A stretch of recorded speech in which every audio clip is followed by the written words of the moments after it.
Welcome to the AI Chat Podcast. I'm your host, Jaden Schaefer. Every day, I bring you breaking AI news, diving into the implications it has in your life and business. If you're interested in sponsoring the podcast and getting your company in front of thousands of AI enthusiasts every day, there's an email in the description. Finally, make sure you are on the waitlist for the AI Box platform, a tool we are building to allow you to automate virtually any task with AI tools. Find it at aibox.ai. Have you ever wanted to start your own podcast? I record and publish podcasts on a platform called Spotify for Podcasters, and I absolutely love it. Essentially, you can upload from your phone or computer, and it distributes to every platform that plays podcasts. They support video podcasts, and you can make money on the platform with ads or even podcast subscriptions, something that has made my life so much easier as a podcaster. So if you're interested, I highly recommend you give it a try. You can download the Spotify for Podcast app, or go to spotify.com/podcasters to get started on your podcast today. A really interesting report just came out about the U.S. military's use of AI to predict what their enemies are going to do. So on today's podcast, we're going to be talking about some military applications for AI, what this new report from the U.S. about the U.S. military says, and also some very interesting reports about the U.K. using AI to try to disrupt Russia's strategic military imports and exports, I believe. So we're going to dive into it without further ado. So I think in reality, the big news here is that the U.S. Army is turning to AI to really kind of forecast enemy movement. So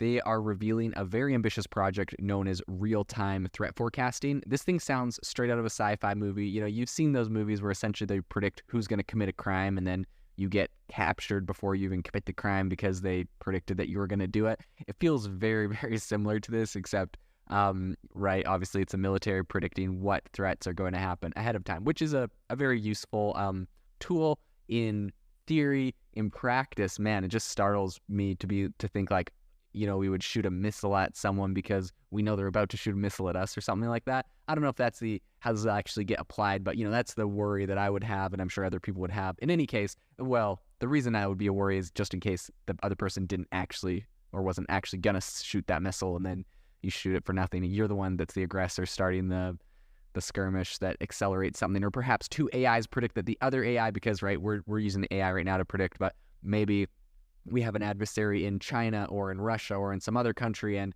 their AI predicts we're going to attack them, and our AI predicts that we're going to attack them, and then all of a sudden the AIs are fighting, and yeah, just sounds like a dystopian future, but whatever. In any case, let's get back to the innovative part of it. I think the innovation seems to essentially the system aims to rapidly process a mountain of data that is beyond human capacity to really predict and then conventionally revise enemy activities. So I think in line with this, a recent request for information, which is RFI, has been issued, and it is encouraging industry collaboration. So I think the future forward system will likely be rooted in AI and needs to be functional on everyday laptops. So using evolving AI or machine learning technology.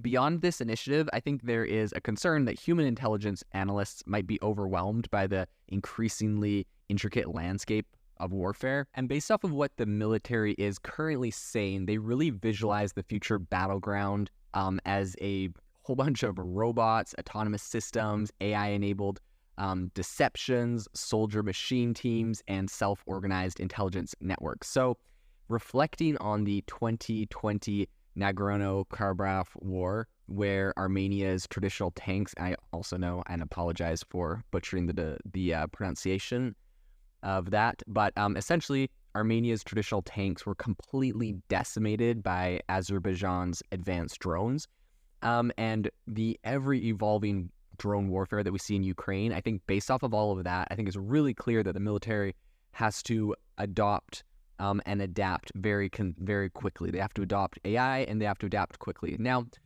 of course, I've already mentioned, you know, the fact that I think a lot of this is quite dystopian, but regardless, I think it's going to happen. So the U.S. military intelligence, I think, can no longer really bank on an enemy following a consistent modus operandi. So I think this is, you know, essentially meaning they're not going to follow the same pattern over and over again. I think this is going to complicate things in the military aspect a lot. I think this is going to be complicated by an overflow of global intelligence.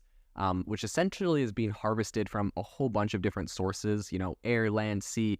We have space sensors, there's human intelligence. I think the amount of data that's being collected from satellites and all sorts of other objects right now make it so that really whoever harnesses that data, like everyone has a lot of very complex data harvesting systems, and whoever can use that and apply that data the quickest, I think is going to be the winner. And so I think just the sheer volume of drone imagery collected completely outstrips analysts' capacity to actually dissect it.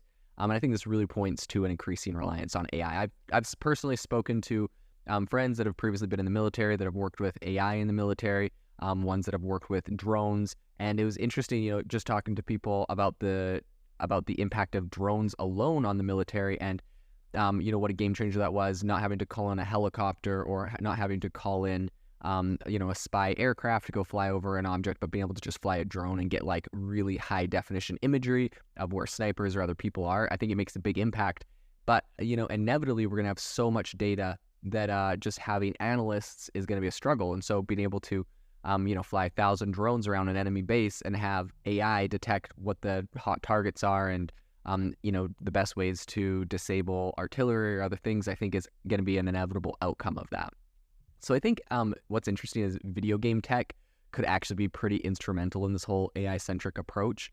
I think that would offer 3D visualization technologies and techniques for a really consistent, updated projection of threats. So using commercial video games, I think, would actually simplify the interface learning curve, unlike, current Defense Department systems, which can take months to master. This is, an idea that a lot of people have floated to kind of bring those two together in a way.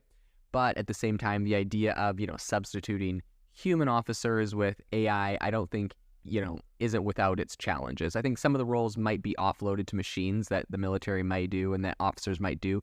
But I think that there are stumbling blocks that the military intelligence staff may lack, comprehensive data access for AI to operate, optimally. And I think that was actually revealed by a 2021 RUSI report. So meanwhile, across the pond, as it were, Britain's M116 spy agency has begun utilizing AI to disrupt critical weapon supply chains to Russia. This is another really interesting use case of AI that has come out. It's in the headlines recently. So the chief of M16, which is Richard Moore, he really applauded these efforts during a speech at the British Embassy in Prague. And Moore believes that AI will augment, not replace, human judgment. So his teams are using AI to really kind of work with the current agents that are out on the field and the work that they're doing. I think this is a really interesting use case of AI, of course, using it for, we knew that it would inevitably come to the intelligence agencies, right? It'd be used for spying and for other things, disrupting adversaries and whatnot. And I think, a lot of people are applauding this like it's good. And I can see that on the one hand, perhaps if this is, helping your cause. But at the end of the day, the thing that I think of is the fact that if you have access to this kind of technology, inevitably your adversaries will also have access to it. And so it's kind of a zero-sums game, in my opinion. It's like if someone was applauding the fact that we developed a nuclear bomb because now we're the most powerful, well, eventually, every other adversary we had developed nuclear bombs.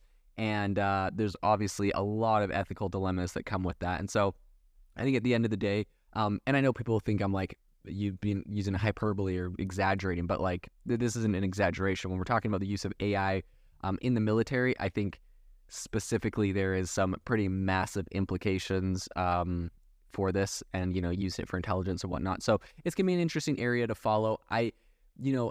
At the end of the day, I wish that there was no AI in the military rule. I mean, I really wish there was no war in the world, but this is not a perfect world. We do not get to wish for whatever we want to avoid all conflicts in the world. As much as that would be amazing, it's not going to happen. So I think at the end of the day, we really just have to focus on developing the most powerful technology, the most powerful software. And I think this is going to be a very interesting space to follow. This episode is brought to you by Shopify. Forget the frustration of picking commerce platforms when you switch your business to Shopify, the global commerce platform that supercharges your selling wherever you sell. With Shopify, you'll harness the same intuitive features, trusted apps, and powerful analytics used by the world's leading brands. Sign up today for your $1 per month trial period at shopify.com/tech, all lowercase. That's shopify.com/tech.